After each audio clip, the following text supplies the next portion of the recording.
Wall Street Memes Casino, I'm fine. and Sportsbook. British boxing to an absolute standstill. Pandemonium ensued. Other routes were chosen, knowing that one day, or hoping that these two could meet again. Well, that day has now arrived. Now we have that fight. On Sunday 31st, that's Bank Holiday Sunday, Fabio Wardley and Frazer Clarke will headline at the O2 Arena for the British and Commonwealth heavyweight titles live on Sky Sports. The champion, the pride of Ipswich, with a less than traditional route to the top, showing that a stellar amateur career need not be a necessity. The challenger, who made Burton-on-Trent Swaddling Coat proud, an Olympic bronze medalist, the Olympic team captain, ready to get moving in the pros. It's all set up perfectly. We've had Joyce and Dubois, Joshua White, Fury and Chisora, Lewis B. Mason, just some of the great contests we've had for the Lonsdale belt. And this one has all the ingredients and the potential to match them. Let's go straight to the fighters. I will bring in Ben Shalom, but let's bring our fighters straight to the microphones. So let's go to the champion with his attire. Is that merchandise now available to purchase? It will be after the press, yeah. Available to purchase for everyone to buy and wear on fight night as well. Did you think this fight was going to happen? I had my reservations, definitely. I wasn't always certain. Obviously with what you previously mentioned and how things went before, but it's done, over. The first big gate was an eventful time, but that's all over with, and finally everything's over the line. We're here, and it's a big fight on the cards and a massive night to headline go to. Set it up for us. Just why are you so confident that you retain those two belts? It's self-confidence and self-belief all the way through. I've always backed myself on how I carry myself into fights and training, preparation, just grit, determination, as you've seen in fights where I have to. I know I've got the skill sets to beat anyone that comes at me, and for me, Frazer Clarke is just another one of the guys on those lists that has some attributes that are good, that I will give him credit for, definitely, but I have a lot more that are a lot better than this. You did label him there though, it's just another one. What are your feelings towards him personally? I don't have any negative feelings towards him personally. Look, we both want to smash each other's heads in. That's going to happen on the 31st of March. I think he's a good guy. I think he's a pretty decent boxer, but it's too soon for him. He's not ready for me. In the pro games, I know people make this very obvious comparisons between amateur and pro, and that's going to be the obvious narrative all the way through this. But I just think I'm too much for him. Frazer, the challenger, welcome. Pretty exhaustive negotiations, I would have thought, that date back well into last year. Now you've finally got this man in your sights. You sat at the table with him. How confident are you that those belts are going to be shifted over to the side of the table? Yeah, super confident, Andy. This fight is one that, I wanted back then. Everyone that knows me knows that. I think the fight was, even though the purse bids were cancelled, the fight was still offered to Fabio, and it seemed to go up in the air. But now we're finally here, like you said, I think the new age of boxing, there's a lot of talking, a lot of shenanigans going on in the circus, but I'd like to think myself and Fabio are two people that, we wanted our talking in the ring. Is it too soon for you, like you said? Absolutely not. I was thinking earlier about professional fighters had more than me, but anyone that knows boxing, a lot of you will like to say, a lot of people like to say, amateur boxing and pro boxing is different. Granted, it certainly is, but the last 6-7 years of the amateur game that I'm involved in, with the WSB as well, it was brutal, probably more brutal than professional boxing at times. So I believe I'll bridge that gap. That's why I'm here after 8 fights. He's a good fighter, but he's a good talker as well, and he's got the team shirt on today. Your reaction to... Oh, what's on? That's it, yeah, stand up. That's it, as you told. Who's your daddy? Oh yeah, Vanta, you know, the one thing that probably possibly can beat me at is the internet beat, you know, like I say, he's one of this new era of heavyweight, walks around with a fancy camera crew and, you know, make his little reels for him. He's great at that, you know, the online stuff, he's fantastic at it. And it's even entertaining a small minds here today. But listen, it's all about what happens on the 31st, all these shenanigans. When you've been around as long as me, whether that's in a boxing ring or sitting on the side, you see it all and you become accustomed to it. I think it was mentioned in the Gloves Are Off, which was one of the best I think we've recorded, and can't wait to start getting some of that promo out there. But one of the narratives was very much the amateur background that you have.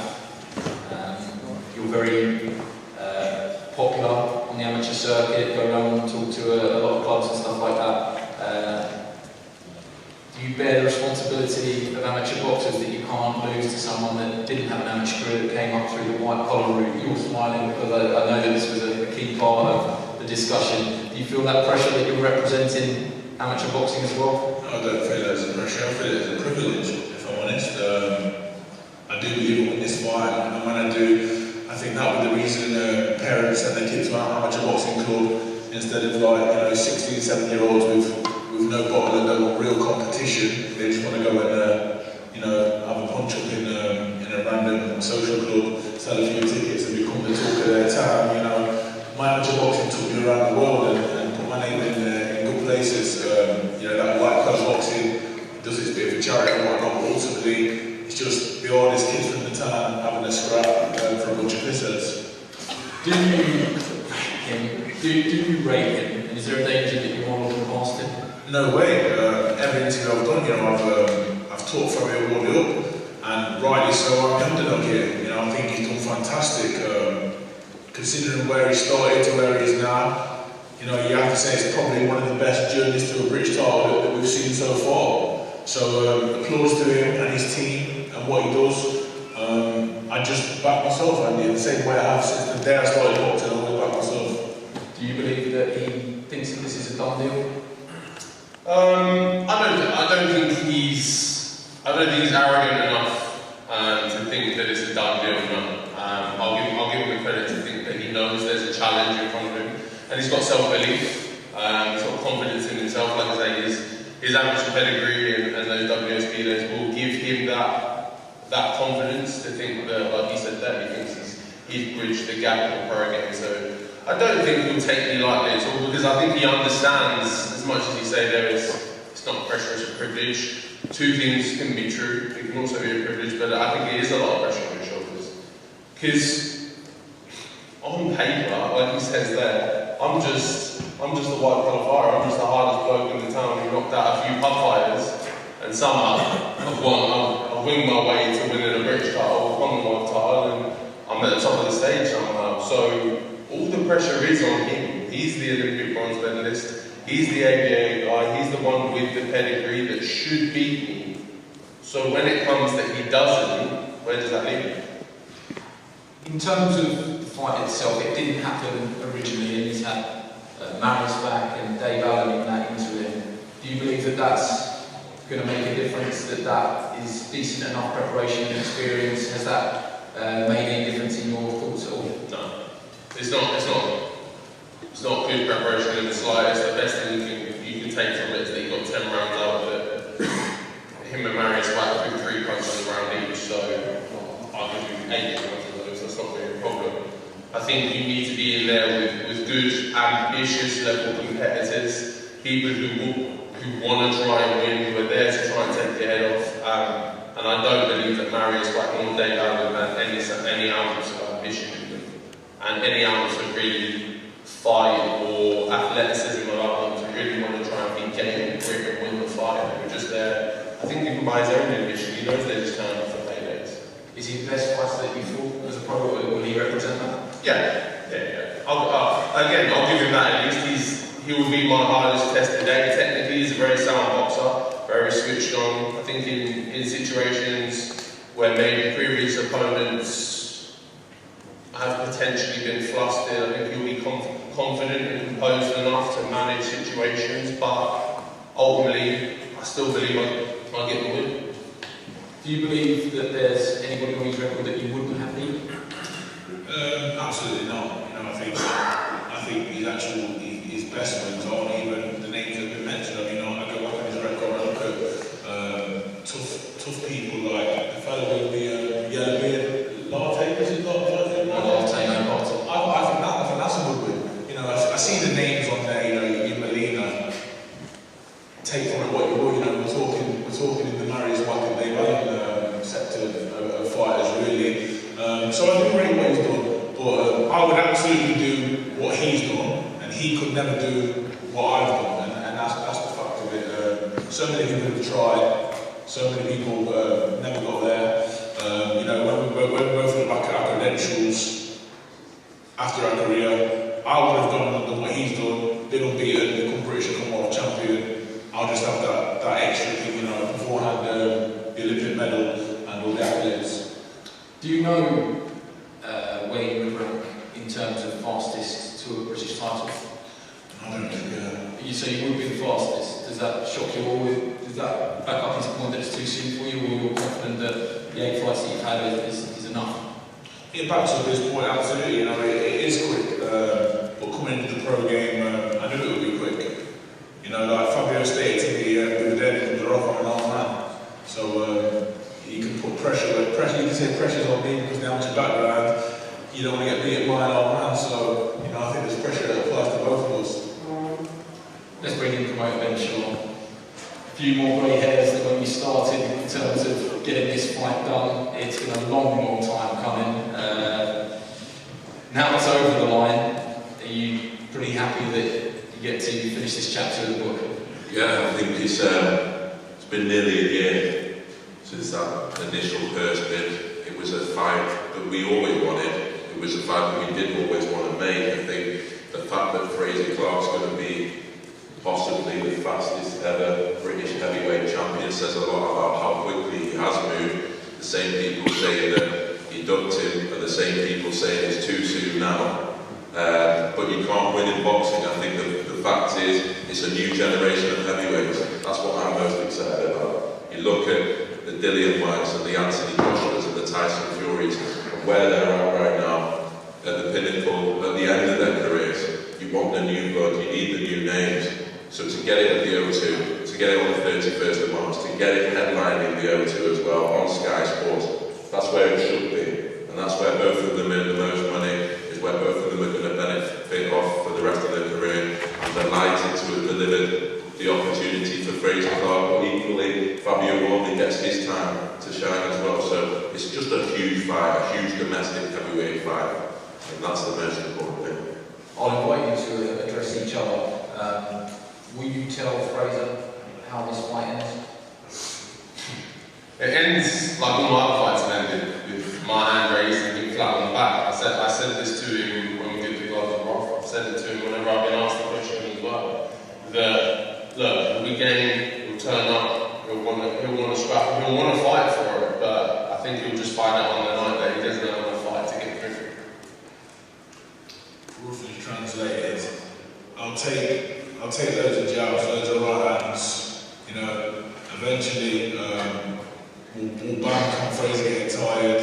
After I've took a few more jabs, I'll then do this thing that Fabio Wardley does and just unleash hell at everyone. Come in, swinging, losing his shape, trying to take people out, which he's done so far. Like I said, you know, I'm here to break the mold. I do applaud what he's done so far. I just want him to know and his team to know that, you know, he's in a different kettle of fish. What was it that you said there? It's worked so far. I said it's worked well so far. All of those tactics have worked well so far, and don't get me wrong, he's got a few different skill sets, but they'll work with the same one as well. That's what you hope. That's what you hope. We'll see, you know. Like I said, you know, we're here to try and, you know, sell the fight, but unfortunately, I'm not like there were clowns in boxing in nowadays. I'm going to throw a glass at him or chuck a table at him. I just say how it is. I feel like I'm a better fighter. He's the champion. I give him respect for that. Like I said before, I've got respect for his coach. I I just hope one thing, you buy my pint after my British title win, like I brought your first pint after your British title win. Cheers. Do you believe that you win this fight by knockout, Frazer? Absolutely. I'm training so well, feel so good, confident already at these early stages. We plan to win one knockout, you know, the same way he does. This is why I think this is such a good fight. You've got two people colliding with the very same mindset. You know, Fabio never wants to see the fight fight, he wants to get work done early. And again, the gloves are off. We both say, you know, we don't get paid for overtime. Two heavyweights, one to fight, one to entertain, and I'm sure we will. Who is the bigger puncher of the two of you? Me. I think that much is obvious, and you see from my record on the bigger puncher. There's people on his record, he hasn't even been stopped. So. Who goes to points with again? Sokolowski. I think that's the one I went to points with. Well, tough guy, you know, hard head, full of drugs. So, no, probably not other than that. I think I've done an alright job. Obviously, he flattened. Who did he flatten? Gorman. Everyone. Just everyone. Well, you know, yeah, Just everyone. He's a puncher. But he likes to state the fact that, you know, he's already beat class amateurs. Ah. Simon Dillon. He was good. Nathan Gordon. Stop saying Nathan Gordon was a class amateur. Stop saying that. He probably won junior ABA title, probably got a bye to the final, might have even got a bye in the final, and they give him the trophy. Come on, GB, for a little bit. Didn't want to do the hard work. My Olympic bronze, no, that was fought for, mate. That was qualified. He starts in a qualification. So one of my free belts. I got a bye in there somewhere, didn't you? A bye, a win, and a qualification. Yeah, but we got there in the end. Just like your journey from the white colours to here, you got there in the end. That's an interesting run. One win and you got a bronze medal like that. 2 wins. Okay, you count the DQ if you want. 2 wins. Count the DQ if you want. Wins or win, mate. Yeah, wins are wins. A win's a We'll find that out. You're By any means. a win's a win. You take a DQ as a win, that's mad. But alright, cool. Who do you think has got the better or higher ring IQ? Behaviour's all on me. IQ? He has a swindle, has a punch-up. He does what people do outside the court on Friday night.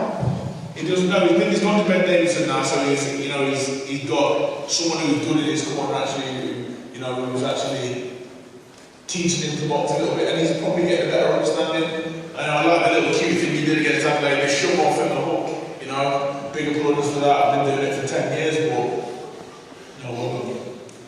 You disagree with that? No, to be fair, he probably has got the higher IQ in terms of time in the ring and learning from obviously massively experienced coaches and the scene that he was on and being around them. Probably, yeah. But it's not just about that, is it? It's not just about the IQ, it's the fight. You're absolutely about who's got the dog, who's got the heart, who can swing it out, who can really grit through in certain moments where who wants to quit out, who wants to take a knee, who really gets sticky and it gets late in the fight, doesn't want to be there anymore. They're all factors as well. Ring IQ is one of them, yeah, cool. But how strong are you? How fast are you? How much do you want it? They're all factors as well. And in all of those areas, I've ticked those boxes many times over. You can pick a fight, you can see it. When did you have to tick them boxes? Apart from you took daft shots off a guy that came in, busted your nose, I'm talking about Gordon. And did you have to answer questions then from taking a few daft jabs? Yeah, did you have to answer? You took a few soft jabs. I got my nose split up, blood everywhere, and I still finished the fight. Oh, you had a little bit of blood, did you? There's still questions you not answered. I've boxed with you, but when You got your eyes split, you're counting that as a win. When? In the Olympics, you got a DQ and you're counting that as a win. What are you talking about? Come on, Fabio, let's get your facts right. That's not what happened. I got the cuts, I've got 2 cuts in their different fights. I got the DQ against the French kid, went on and boxed with them cuts. I didn't have to find the dog because I took some bad shots. Yeah, so you carried on the fight with the cut, same as me. Come on, cool. Yeah. So the questions have been answered by both of them. In the amateurs. In the amateurs. That's perfect. That's perfect. Spill from a guy that's not done amateurs. who chose not to do the amateurs. And a lot of people are doing this nowadays. I seen a 16-year-old the other day. Last time I seen him was boxing the amateurs near the national semi-final. And look, the other day, he's doing this like he's champion of nothing. Champion of nothing on these little belts that you could have bought from Primark. Chose the easy way out. Them box aren't very good. If you love and care for the sport of boxing and you find any which way to do it, white collar or not, cool. I'm happy to support that, I'm happy to be an advocate of that, I'm happy to back that. I don't care if you do amateur, I don't care if you do white collar. If you appreciate and you love the sport and it's something you want to do, you want to find a way in boxing, if you can look to me and say, you know what, Fabio did that, I can do that, then cool, I'll take that mantle. The same way you try and carry the ABA in your back and you run around to the gyms and you want to preach to the kids about going through the amateur route, all my part is saying, hey, there's a different way to do it. If you dedicate yourself, you commit yourself to the sport and you love boxing, there's a different way to do that. I'm not saying two belts on the same one's right or wrong are proof of that. I'm not saying one is right or wrong. I applaud you for what you've done. You know what? Somewhere in this white collar world, and they're all going to hate from this, the promoters, you're all making a few quid and say it's a charity. Do me a favour.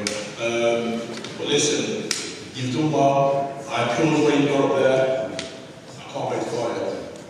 We shared a little bit in the ring, so we know a little bit about each other. You can't take nothing from that. But you've seen a bit of me, I've seen a bit of you. I'm sure we're going to see a lot of each other. So when was that? Probably a year ago. A year ago. 6 rounds a year ago. It's not that long. You can't really take nothing. He's improved massively since then from what I've seen. I know I've been filming before the camera fight. Yeah, so that was probably my worst performance as a pro yet, so can't take much from it. I'll invite you just to give a final message to each other. Champion first. Look, I respect you as a man, as a fighter, and your accomplishments, but it changes nothing for me. Ultimately, over the next 8-9 weeks, you're my enemy. I'm planning to take your head off and go home with my legs. Exactly that. The art of war, finally here. You know, I'm seeing Alan Babbage down here. The war machine, and yeah, he's absolutely right. These situations, this is war. The next 8-9 weeks is very personal. Fabio is all I think about. You know, every time I go to a training session, you know, it's all focused to beat him. May the best one win. And listen, just keep having your jokes online. I'm sure you'll pick this apart, get the media team to pick it apart and tweet the hell out of something, Instagram out something, make your t-shirts or whatever. But yeah, I hope you can back all up on the night like you have so far. Benjamin, just one final quick word. Undercard tickets. So undercard announcements are coming. Pre-sale went 2 days ago. The tickets for this one will go through the roof. Tickets start at £30, 31st of March at P02. Tickets available from today. But yeah, a huge heavyweight class, a huge undercard to follow as well, and a special night of British boxing. Yeah, so the date for your diary is Sunday, March 31st. You don't want to miss this one. Bad Blood. We can't wait for it live on Sky Sports. We're going to break down for head-to-heads. If everybody stays seated, we're going to move some space just so you can all get your interviews with anyone's favourite one-on-ones afterwards. Thanks very much. Wall Street Memes Casino I'm fine. and Sportsbook.